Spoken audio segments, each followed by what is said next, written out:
Scorpio, tignan naman po natin kung ano ang mensahe para sa first week of September mo. Keep in mind po na ito ay general reading lamang, so hindi po lahat ay makaka-relate, so be open-minded. Sa mga hindi pa po nakasubscribe dito sa ating channel, please subscribe na po kayo and palike na din po ng ating video. At sa mga nais naman pong mag-avail ng ating private readings, Lucky Stones and Amulet, makikita nyo po yung link sa description box below.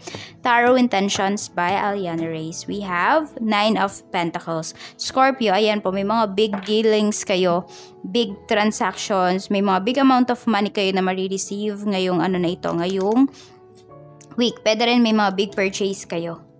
Ayan po, so parang hindi kayo nahihirapan regarding sa money. Ayan po, kung meron naman kayong mga tanim sa bahay ninyo, pwedeng namunga na siya at nag-harvest na kayo dito. More on harvesting kasi yung pinapakita sa'yo dito. Tignan po natin kung ano pa ang mensahe para sa'yo. Spirit Guide, ano pa po ang theme ng first week ni Scorpio. We have guilty. I feel pain from the damage I have caused. Merong nagi-guilty dito. Okay. Or pwede rin parang guilty pleasure kasi yung nakikita ko dito. Kasi nga 'di ba, meron kayong kakayahan, Scorpio, na parang bilhin yung gusto ninyo. Ayan. So ano bang mga binibili ninyo? Mga pang-healthy ba? Or sobrang healthy ba ng mga binibili ninyo? Ayan. Na tipong kunwari meron kayong high blood pero ang tataba, ang mamantika ng mga kinakain ninyo.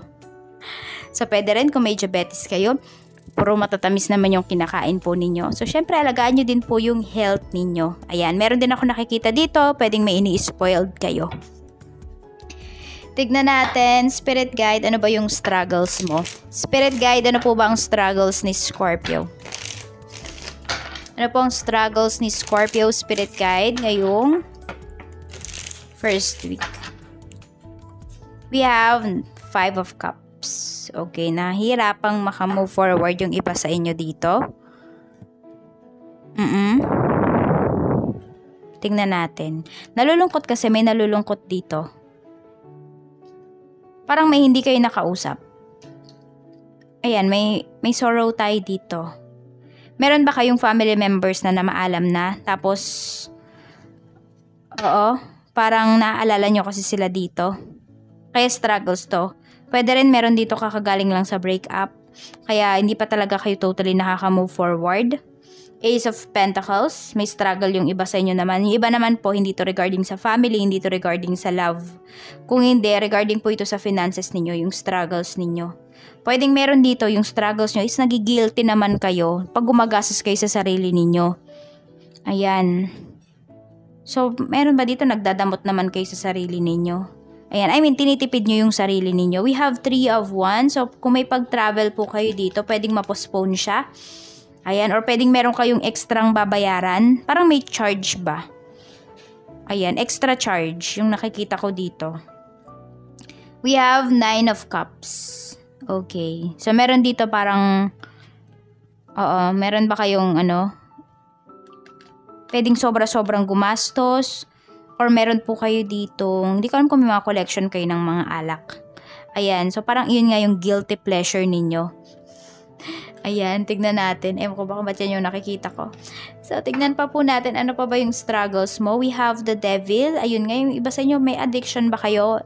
Yung addiction po, hindi lang yan regarding sa addiction sa gamot, bawal na gamot, ganyan, sa sugal, hindi lang. Pero pwede. Or sa ibang bagay pa. Yung tipo bang sobra-sobra po ninyong ginagawa, sobra-sobra ninyong ginagastosan. Ayun, meron nga dito yung iba sa inyo. Baka madami nang nagrereklamo na family members ninyo. Yung parang tipong kunwari, di ka nakabili. Kunwari ako, addicted ako sa tarot cards. Pag di ako nakabili ng tarot cards, nai-stress ako. O ganun ba yung nafe-feel ninyo? Pero hindi po ako ganun. Ayan. So, we have 7 of Cups. Naguguluhan din kayo dito. Ayan parang ang dami-dami nyo kasing tinitignan. So, pwedeng meron kayo ditong decision na, kunwari may bibilin kayo, nahihirapan kayo kung ano ba yung bibili ninyo. Kaya yung iba sa inyo, parang binibili nyo na lahat. Kunwari, isa lang yung, ito yung type ninyong color, pero nagagandahan din kayo sa green, nagagandahan kayo sa iba pang color. O dahil di kayo makapag-decide kung ano yung pipiliin nyo, binili nyo na lahat. Meron ba kayong ganyang pagka-indecisive?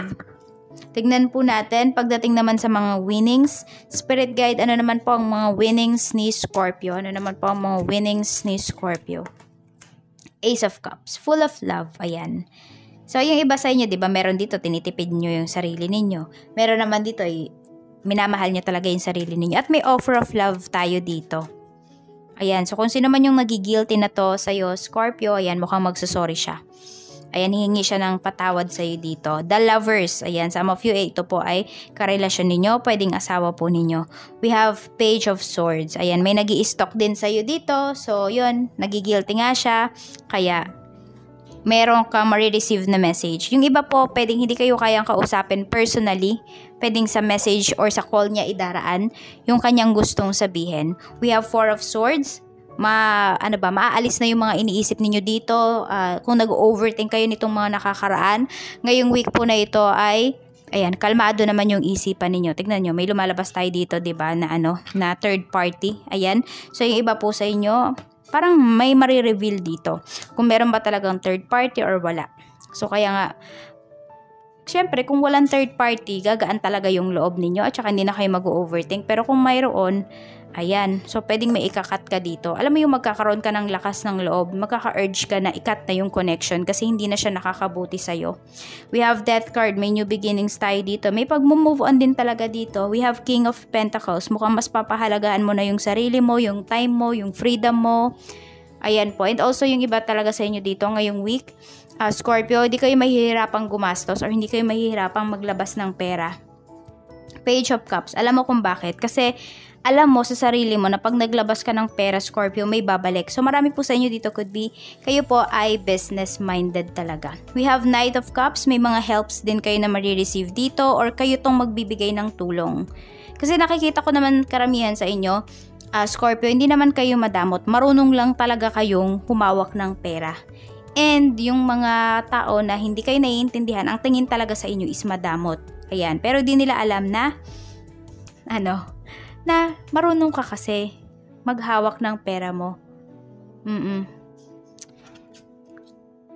Tingnan natin kung ano pa po ang mensahe para sa'yo.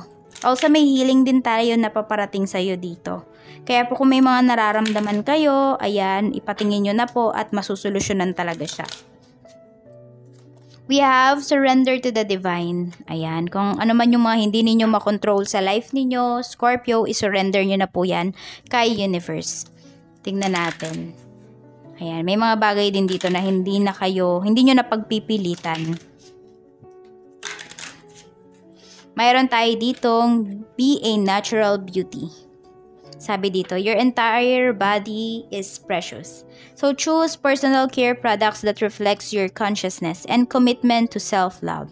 Say no to toxins and yes to the healthiest ingredients possible. You deserve to look and feel great and you are worth the effort. Be a natural beauty. Ito yung sinasabi ko kaninang parang guilty pleasure, no? Ayan. So be conscious daw sa mga ginagamit po ninyo. Tapos, tignan nyo rin, kasi may nakikita ko dito, pwedeng mga magagamit nyo pa ng mga expired na products. Pwedeng sa beauty products, healthcare, pwede rin sa pagkain. So, parang, ayan, baka may mga na-stock dyan na pagkain. Scorpio, sa bahay po ninyo. So, tignan nyo muna. Ayan, bago din kayo bumili sa grocery, tignan nyo po yung mga expiry date and manufacturing date ng mga bibilhin po ninyo. Kasi baka may masalit dyan na may makuha kayong expired or may makain kayo na expired. So, tignan po natin kung ano pa ang mensahe para sa'yo. Spirit Guide, mensahe pa po natin. We have love. Ayan, self-love. Sabi nga dito, unconditional love. Mahalin nyo talaga yung inyong sarili, Scorpio. Sino pa bang magmamahal sa sarili ninyo kung hindi kayo? 'Di ba? Attraction, affection, passion, oneness. Ayan, so 'di ba, you have a big heart. Sabi ko nga sa iyo, akala ng iba madamot ka, masungit ka, yan. Hindi ka pa lang nila talaga kakilala. Kaya ayun, yung iba sa inyo na-judge ka agad kayo. So ayan lang po, ingat po kayo always and more blessings to come. Bye-bye, Scorpio.